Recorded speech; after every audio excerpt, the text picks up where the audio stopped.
Hello everyone, welcome to Commodities podcast. This is 𝗀𝗍𝗀𝗀𝗀 from Sharekhan, BNP Paribas. Today we have an update on silver.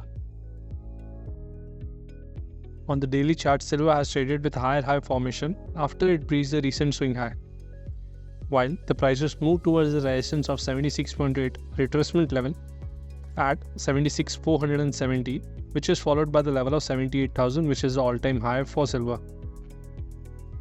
The RSI has a positive crossover to support this bullish move as it moves towards the overbought zone of the oscillator.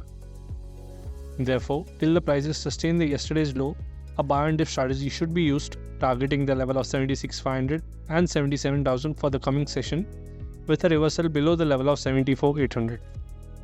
Hence, we expect silver to trade with a positive bias for the day ahead. Thank you.